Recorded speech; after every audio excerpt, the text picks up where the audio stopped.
31st night এটা উদযাপন কেন করা হয়, এটার পেছনের রহস্য কি? অন্য কোনো সময় তো এই বাজি, আতশবাজি, আপনার পটকা ফুটানো, বাজি ফুটানো, তারপরে আনন্দ ফুর্তি এগুলা করা যায়, কিন্তু এই টাইমে বিশেষভাবে করার রহস্যটা কি, ফজিলতটা কি? তো এটার ফজিলত হলো, অনেকে করে ফজিলত জানে না আসলে এটা কেন করে। মূলত এটা যারা করেন ওনাদের বিশ্বাসের একটা গোড়া আছে, সে গোড়াটা হলো তারা মনে করে বছরের প্রথম দিনের প্রথম ক্ষণটাকে যদি উল্লাস করে, আনন্দ করে, মাতিয়ে রেখে, ফুর্তি করে কাটানো হয়, তাহলে সারা বছর নাকি হাসি খুশি থাকা যাবে। বুঝতে পারছেন কথা? বছরের প্রথম দিনের প্রথম সময়কে, প্রথম প্রহরকে, প্রথম মুহূর্তটাকে আনন্দ উৎসব করে কাটাইলে সারা বছর নাকি ভালো থাকা যাবে। এই বিশ্বাসটা মূলত আসছে কোত্থেকে জানেন? এই বিশ্বাসটা আসছে পেগানদের থেকে। পেগান প্রকৃতি পূজারী বুঝেন? রাতের পূজা করে, দিনের পূজা করে, সময়ের পূজা করে, বিভিন্ন সৃষ্টির পূজা করে। এই প্রকৃতি পূজারী এদের থেকে এসেছে। আমাদের দেশেও একসময় ছিল, বৃষ্টি আসে না তো কি করে? কাদা গায়ে মাখে। কাদা গায়ে মাখলে কি হবে? বৃষ্টি আসে যাবে, মানে এই বৃষ্টি তোমার কাছে প্রার্থনা করি। আবার অনেকে বলে এসো হে বৈশাখ, এসো, বলে না? বৈশাখী কি কথা শুনে? কিন্তু তারপরেও ডাকে, আছে না নাই? শুধু ডাকানি, আবার বলে যে আমাদেরকে পবিত্র করে দিয়ে যাও বৈশাখে পবিত্র করতে পারে? এই কথাগুলো আবার এমন লোকেরা বলে যারা নিজেদেরকে দাবি করে বিজ্ঞান মনস্ক। ওনারা ধর্ম মানে না, কারণ বিশ্বাস ওনারা করতে রাজি না। ওনারা সবকিছু লজিক্যাল এবং আপনার যুক্তি নির্ভর, সেগুলোকে শুধু ওনারা গ্রহণ করেন, যুক্তিতে না ধরলে ওনারা গ্রহণ করেন না। বছরের প্রথম প্রহর ভালো হলে সারা বছর ভালো যাবে, এটা কোন যুক্তিতে আছে, কোন বিজ্ঞানে আছে বলেন? এই বিজ্ঞান মনস্যা যখন এরকম অবৈজ্ঞানিক কাজ করে, তখন তাদের জন্য আমাদের মায়া হয়, করুণা হয়। আমরা তাদেরকে দোয়া করি, দাওয়াত দেই, আহ্বান করি ইসলামের সুশীতল ছায়া আসার জন্য। আল্লাহ আমাদের ভাইদেরকে আসার তৌফিক দান করুন। এক সময় আমাদের দেশে মানুষের মধ্যে এই ধারণা ছিল, এখনো আছে অনেক গ্রামাঞ্চলে, যে দোকানদার প্রথম কাস্টমার যদি বাকি চায় তো বলে যে আজকে যাত্রা শেষ। আসেনি এগুলো এখনো? প্রথম কাস্টমার এসে যদি বাকি চায়, তাহলে আজকের দিন তো এইভাবেই যাবে মনে হয়। ওই যে প্রথম খারাপ হয়েছে জন্য সারাদিন খারাপ যাবে। বাসার থেকে বাইরে হওয়ার সময় ঝাড়ু দেখছে হিসা, তো আজকে যেহেতু ঝাড়ু দেখছি প্রথমে, তাহলে কপালে আর দিন ঝাড়ুই মনে হয় আস। এসব ফালতু বিশ্বাস আমাদের সমাজে এখনো অনেকের মধ্যে আছে। এগুলোর বিরুদ্ধে আলেমরা সংগ্রাম করে যাচ্ছেন, এই সমস্ত কুসংস্কারের বিরুদ্ধে। আমাদের বিজ্ঞান মনস্করা আবার এরকম একটা আমদানি করে লই আইছে, কয় বছরের প্রথম প্রহরে ফুর্তি করলে সারা বছর ভালো যাবে। এটা অনেকটা ওই রকম হয়ে গেল না? কি বলেন? একই রকম হয়ে গেল না? তা আপনারা যারা এগুলো মাহফিলে আসি ওয়াজ শুনতেছেন, আবার পয়লা বৈশাখ 31st নাইটে ঠুসঠাস করবেন, যারা এখনো নিয়ত করে বসে আছেন, একটু নিজের বিবেককে জিজ্ঞাসা করেন, ভালো এবং মন্দের মালিককে? আপনি ওই দিন বাজি ফুটাইলে, আতশবাজি ফুটাইলে যদি আপনি ভালো থাকতেন, তাহলে দুনিয়াতে আর কোনো ভালো থাকার জন্য কাজ করা লাগতো না। ওই দিন শুধু পটকা কিনে সবাই মিলে ফুটাইলে কাম হয়ে যেত। আসলে কি তাই?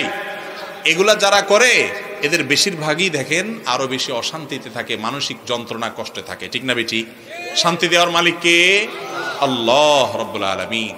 মনে রাখবেন, ইরানের অগ্নি পূজকরা তারা বছরের প্রথম দিনটাকে উৎসব হিসাবে, ধর্মীয় উৎসব হিসাবে উদযাপন করতে। আপনি বলবেন আমি তো এটা ধর্ম হিসাবে করি না। ভাই, এটা ধর্মের জিনিস। 31st নাইট উদযাপন করার এই সংস্কৃতি ধর্ম থেকে এসেছে। সেটা অগ্নি পূজকরা, পেগানরা, তাদের থেকে এসেছে। ইতিহাস খোলেন, পড়েন, গুগলে সার্চ দিলেও পেয়ে যাবেন। অগ্নি পূজকরা বছরের প্রথম দিনটাকে নাম দিছে নাইরুজ। ফার্সিতে নাইরুজ মানে বুঝেন? ন্যায় মানে নতুন, রোজ মানে কি? রোজ মানে দিন, নাইরুজ মানে নতুন দিন। বছরের প্রথম দিনটাকে তারা বাৎসরিক উৎসব হিসাবে উদযাপন করত। তাদের পরে এটা খ্রিস্টানদের মধ্যে আসছে। আজ আমরা দিশেহারা মুসলমানরা তাদের দলে চলে গেছি। আপনার আমার প্রিয় নবী সাল্লাল্লাহু আলাইহি সাল্লাম সেই 1450 বছর আগে সাবধান করে গেছেন, লা তাত্তাবিউন্না সুনানা মান কানা ক্বাবলাকুম শিবরান বিশিবরিন ওয়া যিরাআন বিযিরা। তোমরা তোমাদের পূর্বসূরীদের অনুসরণ করবে, অন্ধ অনুসরণ। তারা যদি 1 বিঘত আগায় জাহান্নামের দিকে, তোমরা সেদিকে 1 বিঘত আগাবা। 1 হাত গেলে 1 হাত যাবা। যদ্দূর যাবে অদ্দূর যাবা, তারা গর্তে ঢুকলে তোমরাও গর্তে ঢুকে যাবা, এরকম অন্ধের মতো কাজ করবা। কেন করছো? নিজের বিবেককে জিজ্ঞেস করে কোনো উত্তর পাবা না, তারপরেও করছো কারণ তারা সবাই করে। জিজ্ঞাসা করা হয়, রাসূলুল্লাহ কারা যাদের অনুসরণে মুসলমানরা এরকম অন্ধের মতো করবে? নবীজি বলেছেন কারা আর হবে? ইহুদি খ্রিস্টান কিনা জিজ্ঞাসা করা হয়েছে, তিনি বলছেন হ্যাঁ তাদের কথাই বলছে, এছাড়া আর কারা হবে? আজকে পশ্চিমারা ইহুদি খ্রিস্টানরা কোনো কালচার কোনো সংস্কৃতি দেখাইলেই যুব সমাজ আজ আমরা হুমড়ি খেয়ে পড়ছি, লাফিয়ে পড়ছি। কেন করছি সেটা জানি না। যেই দেশে শীতের সময় কনকনে শীতে উত্তরবঙ্গে মানুষ মারা যায়, যেই দেশে ফুটপাতে এখনো না খেয়ে শিশু মায়ের কোলে চোখের পানি ফেলে, সেই দেশে লক্ষ নয় crore crore billion billion dollar খরচ করা হয়, বিলিয়ন বিলিয়ন টাকা খরচ করা হয় শুধুমাত্র এই 31st নাইট উদযাপনের নামে। এটা কোনো সভ্য সমাজের সংস্কৃতি হতে পারে? কিন্তু এটার বিরুদ্ধে কথা বলার মানুষ নাই। মাদকের বিরুদ্ধে কথা বলে, মাদক নির্মূল করতে চায়, মাদক নিয়ন্ত্রণ করতে চায়, আর মাদকের সবচেয়ে ছড়াছড়ি এবং সয়লাভ হয় যখন, তখন এই 31st নাইট। যুব সমাজকে ভালো থাকতে বলেন, যুব সমাজকে সুপথে আসতে বলেন, তাদেরকে বিপদগামিতা থেকে রক্ষা করার কথা বলেন, ইফটিজিং কমাইতে বলেন, ধর্ষণ কমাইতে বলেন, অসামাজিক কর্মকাণ্ড কমাইতে বলেন, অপরাধ প্রবণতা কমাইতে বলেন। আর 31st নাইটের মতো বিজাতীয় কালচার আমদানি করে যুব সমাজকে নষ্টের দিকে ঠেলে দিচ্ছে। এভাবে কোনোদিন সমাজ সুন্দর পথে আসতে, আমরা যারা এগুলোকে উইশ করছি, আবারও শুনে রাখেন, এগুলো প্যাগান প্রকৃতি পূজারী অগ্নি পূজকদের কাজ। মুসলমান কখনো বিধর্মীদের কালচার ধার করে আসার প্রয়োজন নাই।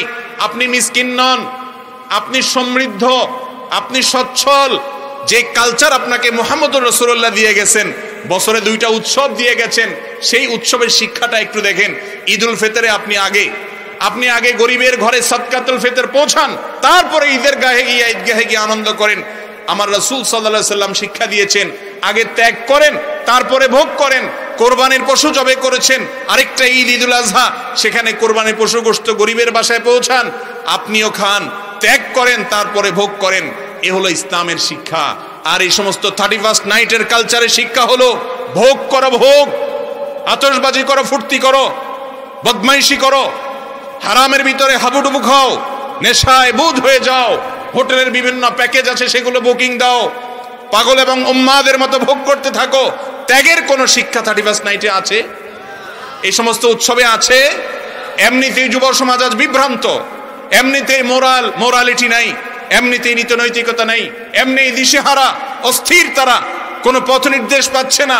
আমাদের এই প্রাণের যুবকদেরকে যদি আবারও ভোগবাদী করে তোলা হয়, এমনি ভোগবাদের মধ্যে গোটা সমাজ হাবুডুবু খাচ্ছে, সেখানে ভোগের জন্য যদি আবার দিবস ঠিক করে, আনুষ্ঠানিকতা ঠিক করে যুবকদেরকে যদি জাহান্নামের দিকে ঠেলে দেওয়া হয়, এই সমাজের মানুষের মধ্যে মনুষ্যত্ব থাকবে না, সব পশুতে পরিণত হবে। ভাইরা আমার, আজ যুবকরা ত্যাগ জানে না। আজ মা বাপ শিখায় না যে গরিবের ঘরে এটা নিয়ে যাও। এদেশের মানুষের সংস্কৃতি ছিল, কালচার ছিল, ইসলামের শিক্ষা ছিল। নবী সাল্লাল্লাহু আলাইহি সাল্লাম বলেছেন, তোমার বাসায় গোশত রান্না হলে ঝোলটা বাড়ায় দাও। সেই 1450 বছর আগের বাস্তবতা এটা বলেছেন। কেন? যে তোমার প্রতিবেশীর নাকে ঘ্রাণ গেলে তার সন্তানরা কষ্ট পাবে, একটু ঝোল হলেও দিও তাকে। এ হলো ইসলামের শিক্ষা। আমরা ছোটবেলায় দেখেছি মা চাচিরা একটু ভালো কিছু রান্না করলে প্লেটে প্লেটে করে, বাটিতে বাটিতে করে আশেপাশের বাড়িতে কম বেশ পাঠাইতো। দেখেন না আপনারা এগুলা? এখন কি এগুলা আছে? নাই। কারণ এখন যে কালচার আমাদেরকে দেয়া হচ্ছে, এই কালচার শুধু ভোগের শিক্ষা দেয়। এখানে ভোগও আসলে না, এখানে ভেতরে আরো 2টা জিনিস আছে। আপনাদেরকে 31st নাইট উদযাপনের জন্য উদ্বুদ্ধ করে মিডিয়াগুলো, এবং সাম্রাজ্যবাদী, বাণিজ্যিক সাম্রাজ্যবাদ, এরা আপনাদেরকে বলে হ্যাঁ 14 ফেব্রুয়ারি আসছে, এই দিনে ভালোবাসতে হবে। আসলে ভালোবাসাটা কিচ্ছু না। আপনার মধ্যে আবেগ সৃষ্টি করে, আপনার মধ্যে এই সমস্ত উন্মাদনা সৃষ্টি করে আপনাকে খরচ করায়া এই সমস্ত সাম্রাজ্যবাদ, বাণিজ্যিক সাম্রাজ্যবাদের ধ্বজাধারীরা আপনাদের সমস্ত সম্পদগুলোকে সারা বিশ্ব থেকে লুণ্ঠন করে নিয়ে আসছে। কোটি কোটি বিলিয়ন বিলিয়ন ডলারের বিজনেস তাদের। আপনার কি লাভ? পকেটে পয়সা খরচ। আর কি লাভ? ইমানি চেতনাকে ভোঁতা করে আপনাকে ধোঁয়াশাপ করে দেওয়া হচ্ছে। এগুলা কোনো মুসলমানের কালচার হতে পারে? এগুলোর বিরুদ্ধে আমরা সংগ্রাম করব তো ইনশাআল্লাহ। এই দেশে মুসলমানদের নিজস্ব সংস্কৃতি আছে না নাই? বছরে 2টা উৎসব আল্লাহ রসুল আমাদেরকে দিচ্ছেন না, দেন নাই?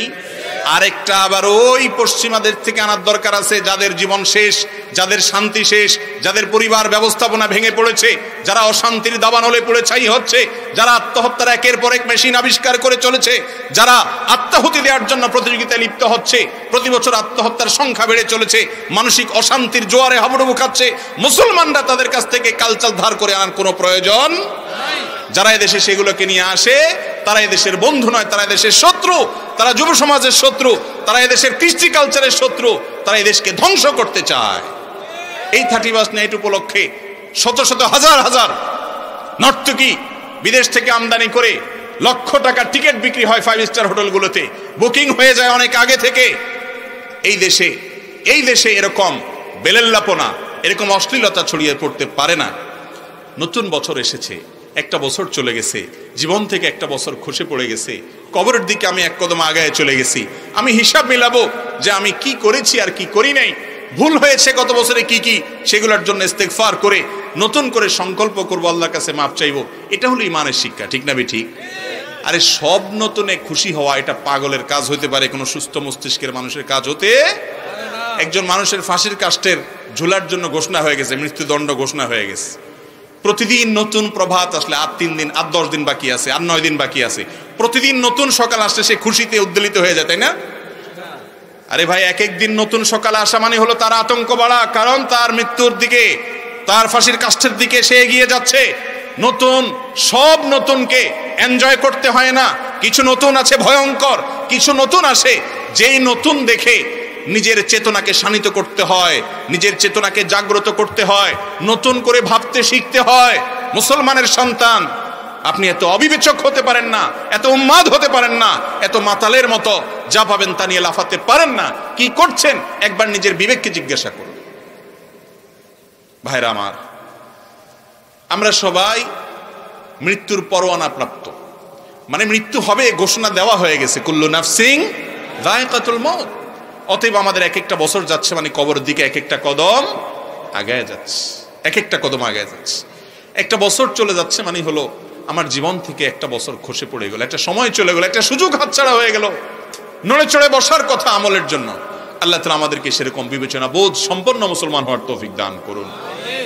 এই 31 নাইট, এই সংস্কৃতি কোনো মুসলমান, কোনো বিবেকবান, কোনো যুক্তিপন্থী মানুষের কাজ হতে। এ উপলক্ষে সমস্ত কিছুকে আমরা বর্জন করবো তো ইনশাআল্লাহ, নাকি এ উপলক্ষে টিভিতে কি কি অনুষ্ঠান আছে খুঁজে খুঁজে সেগুলো দেখবেন? হ্যাঁ, কোনো কিছু উইশ করবেন না তো ইনশাআল্লাহ। আল্লাহ তাআলা আমাদের ঈমান আমলকে হেফাজত রাখার তৌফিক দান করুন। আমরা প্রকৃতি পূজারী, অগ্নি পূজারীদের অনুসারী নই, আমরা মুহাম্মদুর রাসূলুল্লাহ সাল্লাল্লাহু আলাইহি সাল্লামের অনুসারী।